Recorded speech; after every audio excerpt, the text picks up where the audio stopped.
Olá, a conversa de hoje no Ideias da Aldeia é com uma descendente de espanhóis, nascida no 2º Distrito de Rio Branco. Ela é professora e presidente do Conselho Estadual de Educação e faz do Acre a sua vida e uma missão. Para ela, a educação é um princípio básico da democracia, condição para a fraternidade entre os homens e base para um sistema igualitário. Iricélia Cabanelas Zanini nasceu em Rio Branco no dia 3 de julho de 1938. Filha de Isidoro Cabanelas e de Eupídia Braga Cabanelas, é casada com o professor Nilo Zanini e mãe de 2 filhas. É formada em letras, especialista em metodologia das ciências naturais e pós-graduada em desenvolvimento de comunidade. Também é titular das cadeiras de teoria literária, literatura e língua portuguesa do quadro da Universidade Federal do Acre. Iricélia dedicou parte da sua vida à administração pública dos setores educacionais. Foi secretária de Educação e Cultura por 2 vezes e suplente de senadora da República. No breve mandato, uma importante conquista: a aprovação no Congresso Nacional do projeto constitucional que resultou na obrigatoriedade dos 25% dos recursos dos estados e municípios para a educação. Na trajetória acadêmica, escreveu Fragmentos da Cultura Acriana, Relatos da Amazônia e a novela infanto-juvenil Chapeuzinho Verde no Mundo Encantado de Penápolis. Olá, professora Iricélia, é um prazer recebê-la aqui no Ideias da Aldeia. Eu queria saber se é isso mesmo, se a educação é referência para essa liberdade entre os homens. Primeiro, meus cumprimentos a você, aos ouvintes da TV Aldeia e do seu programa. Obrigado. Que assisto com muito interesse e entusiasmo. Obrigado. Realmente, a democracia é o princípio básico mesmo da educação. O homem deve ser livre. Esse é um direito subjetivo dele, o direito de ser livre. E o ideal também de vida é liberdade. E a escola não pode, a educação, a escola ou a família que educa também, não pode deixar de lado isso. Se quiser um cidadão que realmente esteja situado no seu projeto de cidadão, dele a liberdade. E a liberdade maior que um cidadão tem são os seus bens democráticos. É a democracia, na qual ele usa o seu direito de falar, de intervir, de participar dentro de um contexto de cidade, de cidadania, de ser cidadão. E isso são bens da democracia. Os bens culturais, os bens à vida, o direito à educação, à moradia, ao trabalho, ao lazer, à saúde, todos esses são bens da democracia. Se o homem não pode participar na mudança da sua própria vida, para que ele viva com dignidade, dessas mudanças ele não pode participar, então ele não é livre. Falta alguma coisa, né? Falta alguma coisa. Essa sua liberdade se constrói a partir do direito que ele tem de construir a sua cidadania. Aí a história é muito grande. Ela já vem de quando se nasce, né? Nós nascemos livres. E como livres não podemos ser submissos a nenhuma ditadura, nenhum autoritarismo. E daí ele mesmo constrói os seus caminhos para participar e usufruir essa liberdade. Primeiro é votando, né? Claro. O voto é uma expressão de liberdade, né? De liberdade e de democracia. Saber escolher para ter quem oriente os nossos caminhos, né? Os nossos destinos. Depois, tendo uma religião, isso também é um elemento da democracia. Você ser livre para escolher a sua religião, para adorar o seu Deus, né? Depois também de participar da construção da sua sociedade, com as suas opiniões, com as suas intervenções. São bens da democracia, sim. Diante de uma avaliação tão bonita, professora, dá para perceber de cara que a senhora é apaixonada por educação. Sim. Né? Como é que começou essa paixão, professora Iricélia? Esse foi o meu objetivo primeiro e é o meu fim último. A educação, só educação. Educação. Eu às vezes fico observando quando se diz que a escola profissional dada para adolescente não é uma coisa muito boa, porque ele ainda não tem idade de escolher. E eu me pergunto, e nós, da nossa geração, da nossa geração de 30, de 40, né? Eu tenho 70 anos de idade. Como é que podíamos escolher alguma coisa? Tínhamos condições de escolher alguma coisa. E aqueles que naquela época escolheram a educação ainda hoje militam na educação. Tem um grupo Como aí começou a sua maravilhoso. militância? Como é que foi que a senhora se Apaixonada encontrou por com educação, né? esse processo de ensinar? Na própria escola. Na própria escola eu encontrei esse ideal de ser, eu disse para mim mesma que eu ia ser professora um dia. Desde criancinha? Desde criancinha. Desde criancinha. Então foi um projeto de vida, né, professor? Foi um projeto de vida. Eu acho que algumas coisas me motivaram a isso. Uma delas foi, sei lá, eu tinha um ideal de lutar pelos outros, de trabalhar pelas pessoas. E na minha escola, aquela época, né, falo sempre aquela época, os nossos livros didáticos, eles eram construídos fora. E tinha uma leitura de uma negrinha que tinha uns cabelinhos, umas trancinhas bem arrumadinhas, com a fitinha vermelha na beira, e tinha embaixo assim: eu me chamo Lili, eu não sei cozer. Como é de ser? Eu ficava pensando, a Lili não sabe cozer porque não ensinaram. Olha só. Né? Como é que vai ser a vida dela? É aprendendo, ela vai melhorar de vida. Quer dizer, eu não pensava, como eu acho que meus colegas também não tínhamos a ideia de preconceito, não tínhamos. Construída em nós essas ideias de preconceito, não. Mas a Lili me emocionava, porque ela não sabia cozer, eu já sabia, eu sabia cozer, né? Por que ela não tinha um horizonte de vida? Se ela não sabia cozer, dizia assim, como há de ser? Então não tinha um horizonte de vida, por quê? E o meu ideal de trabalhar pelos outros e seria nesse caminho da educação veio aí, desde pequenininho.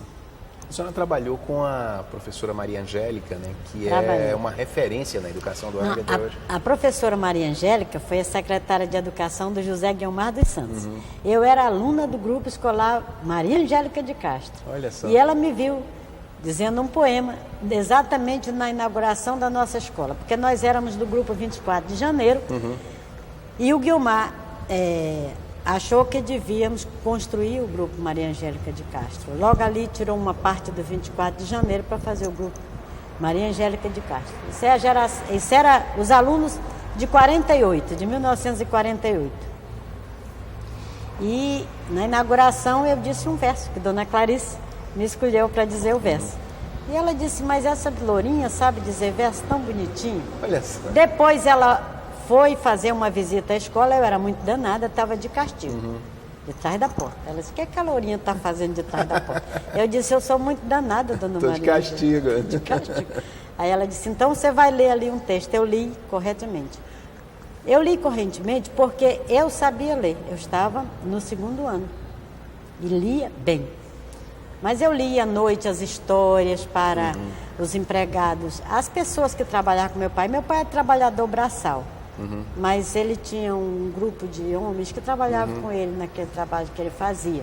E a senhora contava a história? Eu lia as histórias. Eu lia aqueles folhetos da literatura de cordel para eles, contava a história, lia a história, fazia as cartas para os familiares deles, mensagens para levar para a TV. Claro que isso deu uma fluência da TV na leitura, não, para a rádio. Isso deu uma fluência na leitura, então, né? Isso me ajudava a ler mais. E eu gostava de ler aquelas coisas, adorava, né? Era uma coisa que me satisfazia intimamente. E gostava de ler na escola também. E aí a Dona Maria Angélica foi e me mandou ler. Eu li bem. E ela então disse assim, você vai me ajudar a arrumar os meus papéis, que eu trabalho muito. E ela fazia o despacho dela, tinha o gabinete dela no Hotel Chuí. Olha só. E eu ia lá, eu sabia direitinho quais eram os documentos que podia botar ali, botar aqui, etc. Ouvi muitas conversas que o ajudante de ordem do governador, porque não tinha telefone, o ajudante de ordem levava o recado e trazia a resposta. Que bonito. Estava ouvindo, até nada. Então, desde cedo, na verdade, começou a militar nessa... E aí, então, eu comecei a achar interessante essa história de política, né? Porque a dona Maria Angélica, ela falava muito em política, ela falava política da educação, e ela às vezes não tinha com quem conversar, olhava para mim e dizia, minha filha, a política da educação é diferente da política de governo. Nossa eu dizia, mas como pode ser? Se é política, tem que ser tudo igual. Mas era interessante. E logo cedo também, na verdade eu comecei me apaixonando por política porque eu admirava o Guiomar. Eu tive que decorar todas as informações que tinha a respeito do governo dele, porque eu ia fazer o discurso de agradecimento a ele por a construção da escola. E então eu tinha decorado que ele tinha feito 156 escolas, a maternidade, eu não sei o que, o Hotel Chuí, sabia de tudo de qual é salteado. E eu dizia, mas isso não é um homem, é um gigante. Admirava. E eu achava bonito também que ele era um homem muito popular. Ele descia as escadarias do palácio, ficava conversando com os transeuntes, as pessoas que passavam. Conversava com as pessoas, dava a mão. Eu achava aquilo muito, muito bonito. E aí, então, eu dizia assim, eu vou fazer a sua campanha. Olha só. Pequenininha ainda. Mas eu comecei fazendo a campanha política do Guiomar, pequenininha ainda. Eu subia no palanque, era preciso botar uma caixa em cima do palanque para eu ficar em pé para fazer o meu discurso para ele. Que bonito isso, né? E aí eu comecei me apaixonando também pela política, porque o Guiomar dizia assim, nos discursos, aquele tempo nós tínhamos dois grandes partidos, o PSD e o PTB, que eram duas escolas. Duas escolas. Se aprendia muito com aqueles dois generais, o Guiomar e o Oscar Passe. Aí a gente ficava dizendo, o general Guiomar, o general Oscar Passe disse que o presidente Getúlio Vargas foi o maior presidente porque ele fez a lei dos trabalhadores e tudo isso. E o senhor vai responder o quê? Aí, no comício de noite, ele dizia, vou responder. Não dizia assim, vou responder. Ele fazia referência ao discurso anteriormente feito pelo seu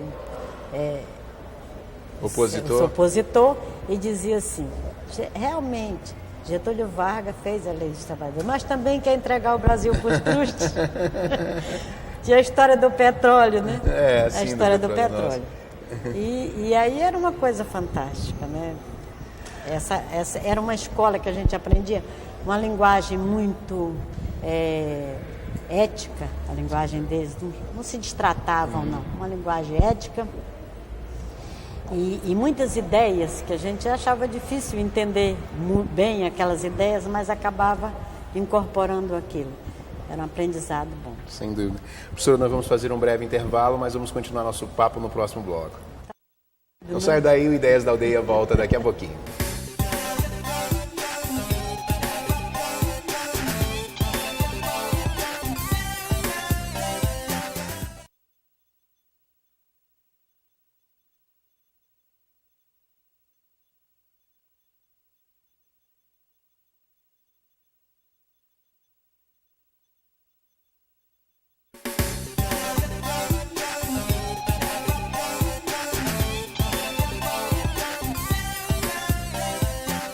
O Ideias da Aldeia está de volta, o programa que está sendo gravado hoje aqui no Memorial dos Autonomistas, e eu estou tendo o prazer de conversar com a professora Iricélia.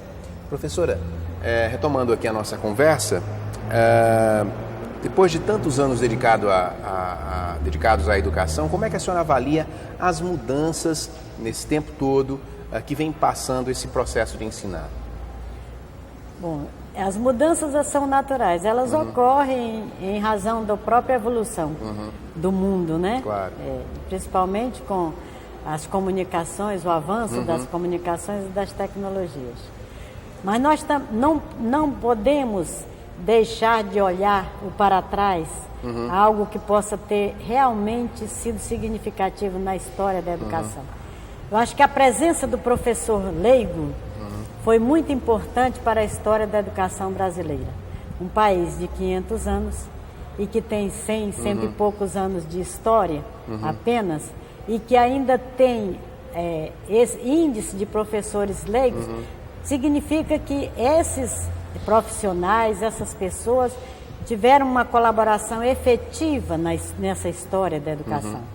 Eu digo que no Acre as coisas podem ter sido mais difíceis dada a nossa situação regional, claro, sem dúvida, né, a nossa diversidade. E eu sei de história de professores que ensinavam criança a ler em lata de banho, em caixa de querosene, etc. E o esforço ingente que elas faziam, o esforço hercúleo que elas faziam para tratar da escola como merendeiras, como professores, juntando todo mundo e tentando ensinar o que nem elas sabiam. Ou eles sabiam, os professores, né? Mas, se formos colocar a questão das mudanças, vamos agora separar e colocar as mudanças do ponto de vista da qualidade das mudanças. Que as mudanças sempre acontecem. O aspecto qualitativo que eu vejo das mudanças, em primeiro lugar, eu colocaria o grande projeto do governador Jorge Viana, né, e do secretário de Educação, Binho Marques, de qualificar todos os professores. Os professores que ainda não tinham a sua titulação. Aqueles que já estão se aposentando, foi um preito de gratidão para eles, porque já trabalharam tanto e esperaram tanto por essa oportunidade e não tiveram essas condições.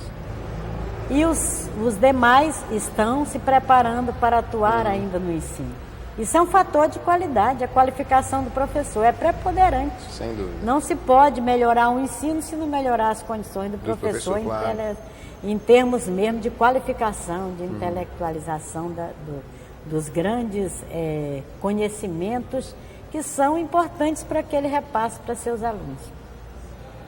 Então esse é um aspecto que eu acho fantástico. Eu bato palma para isso mesmo, né? E ainda temos que, nesse mesmo patamar, nessa mesma situação, que ver o surgimento da nossa universidade e das instituições de ensino superior, porque estão qualificando o pessoal para trabalhar na educação. Isso é ponto de qualidade, né? Isso não desmerece o trabalho de quem passou e que botou um tijolinho aí. Claro, sem dúvida. Né? Os educadores ou escritores que estão se dedicando a escrever a história do Acre estão equivocados nesse sentido, em tentar escrever história crítica. Nós não podemos escrever história crítica. Nós não podemos comparar o que foi o passado naquela situação, com aquelas dificuldades naquele momento, com hoje. Sem dúvida. Não podemos. Nós temos que analisar a evolução do ponto de vista mesmo da própria evolução e do significado de cada coisa no seu momento. Então, eu aqui lembraria a administração de Joaquim Macedo, que eu fui secretária de Educação. O que fizemos pela educação naquela época simbolizou o maior avanço de todos os tempos até ali. Se fosse no esforço de implantar a universidade parcelada para os professores, já foi um embrião naquela época, né? Fosse no sentido de dotar as escolas de materiais didáticos, enfim, de até instalar o almoço escolar, qualificar os seus professores, melhorar o salário dos professores, implantar o Estatuto do Magistério, né? Que não foi muito fácil, nem foi muito simples. À época, nós não tínhamos recursos e eu tive que ir buscar esses recursos só na lábia, na conversa, né? E conseguimos esses recursos. Então, eu acho que a história da educação, do Acre, ainda deve ficar mais do ponto de vista documental do que do ponto de vista crítico. Se os nossos historiadores não tiverem a vontade de fazer uma crítica mais adequada e contextualizada. Mas vamos aos avanços, né? Não podemos negar o que está hoje aí. as nossas escolas, os padrões das nossas escolas, a qualidade da construção dos prédios, né? Fantásticas. Nós sabemos que as escolas de jovens, de adolescentes, escolas de ensino médio, das últimas séries do ensino fundamental, elas têm que necessariamente ter espaço, têm que ter áreas para esporte, tem que ter programas de cultura, que o adolescente se sinta feliz em estar naquele ambiente de escola. E esse eu acho que é uma grande mudança, que há uma grande mudança nesse sentido. Os padrões das escolas. E essa agregação da modernidade, a senhora falava que as mudanças são realmente importantes para acompanhar o seu tempo. E essas ferramentas novas, internet, computadores, as tecnologias, né? Todas? As tecnologias estão chegando. Porque o problema das tecnologias, não basta você botar o computador na escola. Claro, sem dúvida. Né? O professor tem que saber utilizar o computador para administrar o conhecimento através dessas tecnologias. Que o aluno não tirar apenas as informações, tirar as informações que estão lá, que são de autores renomados, etc., mas não são deles. Ele tem que aprender a pesquisar pelo computador. E o professor tem que estar preparado para isso. E nós avançamos, quando eu falo nós, é porque eu estou metida nesse meio também, de uma certa forma, que o Conselho de Educação é o órgão normativo do sistema. Mas, ademais, ele anda muito junto com esta secretária de Educação, com o Binho anteriormente, e com esta secretária, porque são pessoas muito preparadas para o seu trabalho e que estão realmente, competentemente, desenvolvendo as suas administrações junto à educação. Então, nós estamos nessa caminhada, mas é uma caminhada que ainda e não está tão célere quanto célere é a modernidade, é o desenvolvimento. Né?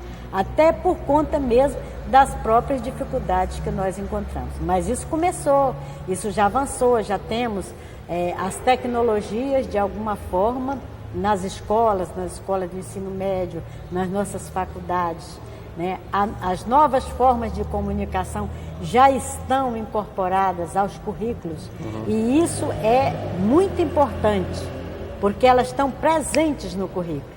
E outras coisas que são da modernidade, que são colocadas como princípios básicos do currículo, a nova Lei de Diretrizes e Bases da Educação, que bebe na fonte né, do ideário que é colocado para todas as nações, ela tem alguns princípios básicos da aprendizagem, do aprender a aprender, do aprender a fazer, do aprender a ser.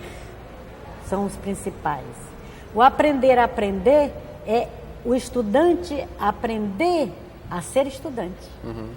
Porque ele precisa aprender a ser estudante, para que ele saiba pesquisar, saiba buscar os novos conhecimentos, possa atingir um grau maior de intelectualidade sem precisar de professor.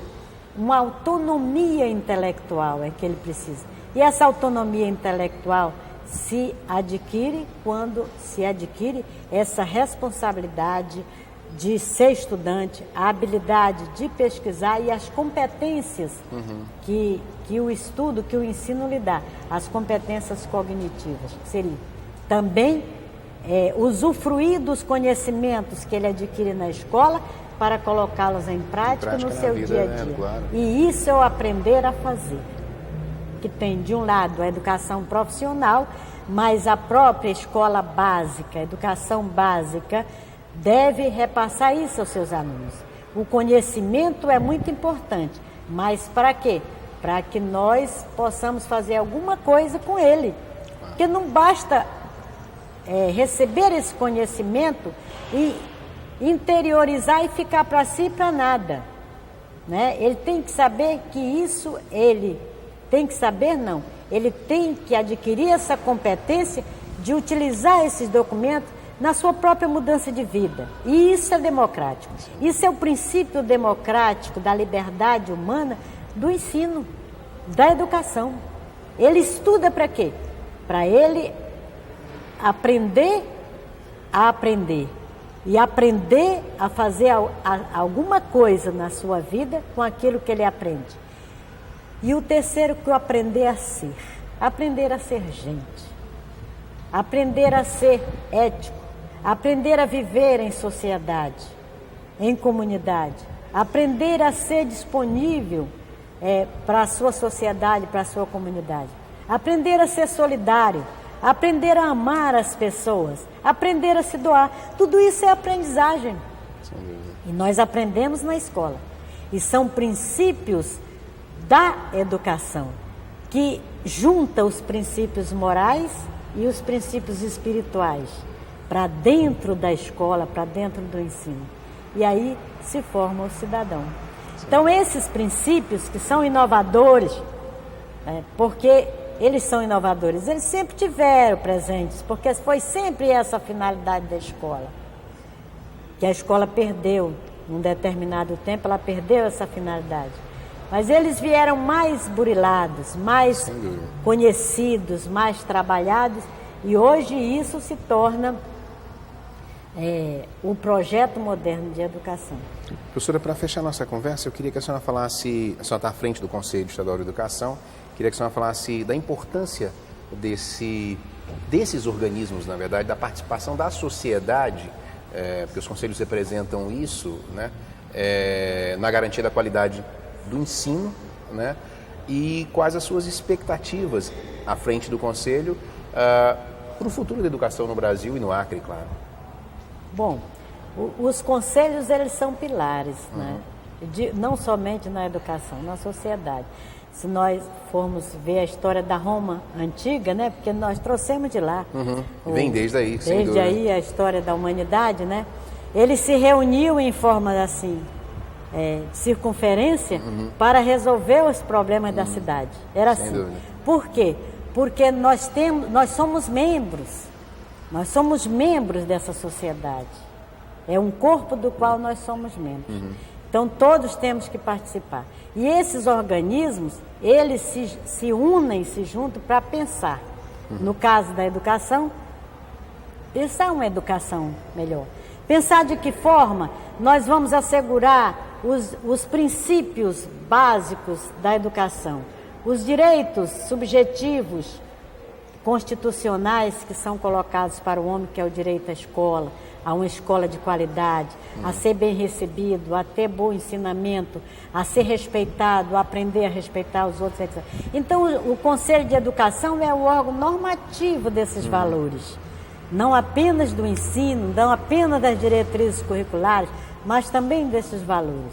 E ele tem uma importância muito grande, porque ele é suporte para o sistema. Ele, junto com a Secretaria de Educação, são os órgãos de gestão do sistema, os órgãos máximos, né?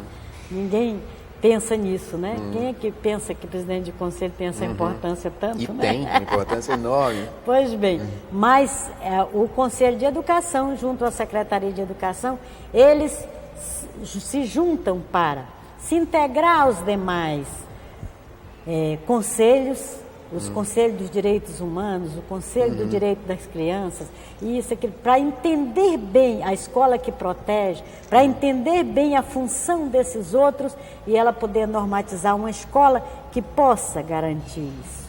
Então é muito importante o papel do conselho. E hoje ele está sendo bem mais valorizado. No contexto do Ministério da Educação, agora mesmo eu vou a um encontro onde os conselhos estão sendo chamados para pensar a educação junto com o Ministério, e eles estão colocados como os órgãos encaminhadores dos direitos humanos na educação. E é uma coisa muito boa de se ver, né? Está se repensando um pouco a história do Conselho.